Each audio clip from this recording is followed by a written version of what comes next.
Inilah Injil suci menurut Markus.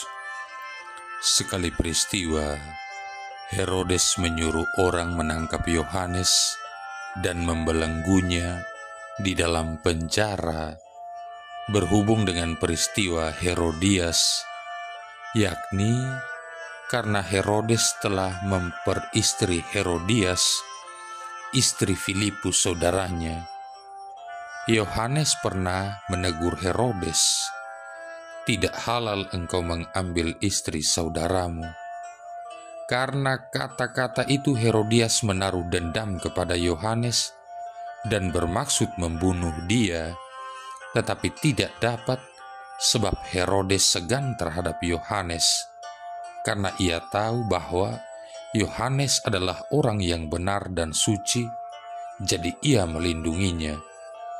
Tetapi setiap kali mendengarkan Yohanes, hati Herodes selalu terombang-ambing, namun ia merasa senang juga mendengarkan dia. Akhirnya tiba juga kesempatan yang baik bagi Herodias, yakni ketika Herodes pada hari ulang tahunnya mengadakan perjamuan untuk pembesar-pembesar, para perwira dan orang-orang terkemuka di Galilea. Pada waktu itu, putri Herodias tampil lalu menari, dan ia menyukakan hati Herodes serta tamu-tamunya. Maka Herodes berkata kepada gadis itu, "Mintalah daripadaku apa saja yang kau ingini, maka akan kuberikan kepadamu."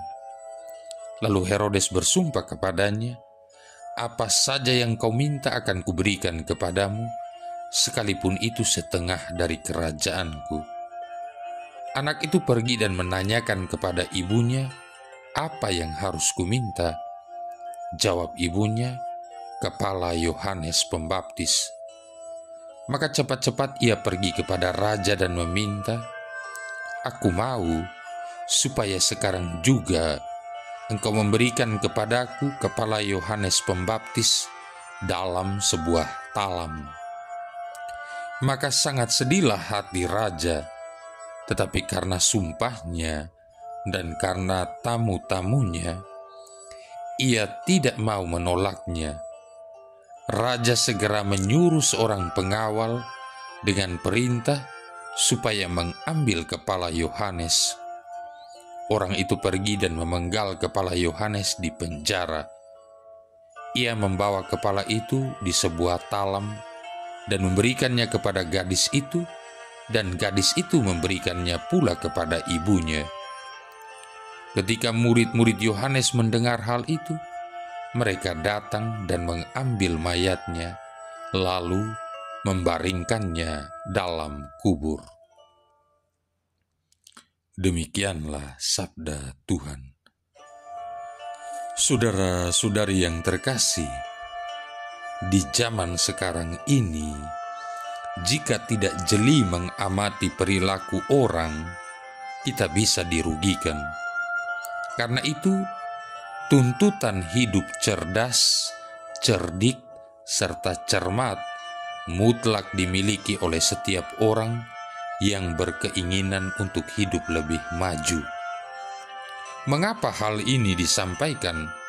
Karena sudah terlalu banyak orang yang suka mengambil kesempatan dari persoalan orang lain demi meraup keuntungan pribadi. Inilah mentalitas oportunis. Segala sesuatu dibuat demi rupiah, demi popularitas, demi nama baik, demi gengsi, dan sebagainya. Pada saat seseorang berperan seperti itu, mereka tidak segan-segan menyakiti orang lain, bahkan mengkhianati saudaranya sendiri. Karena alasan demi orang miskin, hasrat untuk mendongkrak popularitas dan gengsi bagi para oportunis kelas kakap, mereka rela berperang dengan dirinya sendiri, yaitu berperang dengan hati nurani yang pada dasarnya berseberangan. Saudara-saudari yang terkasih, Sebuah perjuangan yang disertai kejujuran terhadap hati nurani ditampilkan oleh Yohanes Pembaptis. Tidak segan-segan dia memberikan nasihat dan peringatan kepada Herodes Antipas yang adalah seorang raja karena perilakunya merebut istri saudaranya sendiri Herodias. Yohanes Pembaptis adalah orang yang punya keberanian. Hidupnya bebas. Dia adalah anak padang gurun dan anak alam luas terbuka. Karena ucapannya yang benar namun dianggap salah, menjadikan dia harus dipenjarakan di benteng Makaerus dengan harapan dia mau berubah menurut kemauan raja. Namun Yohanes lebih suka mati daripada harus hidup dalam sebuah kepalsuan. Saudara-saudari yang terkasih, acap kali seseorang berusaha membungkam hati nuraninya demi kepentingan dan kesenangan pribadinya. Tidak mudah menjadi seperti Yohanes Pembaptis, tapi itu bukan hal yang mustahil untuk bisa kita lakukan. Marilah kita mulai dari diri sendiri untuk jujur dengan hati kita. Ingat bahwa kejujuran membawa ketentraman jiwa. Ketentraman jiwa tidak bisa dihargai dengan apapun yang ada di dunia ini. Ketentraman itulah yang akan mampu menyatukan kita dengan sesama, terlebih dengan Tuhan, Sang Pemilik ketentraman yang sejati. Janganlah membungkam suara hati nurani kita. Dengarkanlah baik-baik. Suara hati adalah suara Allah. Marilah berdoa.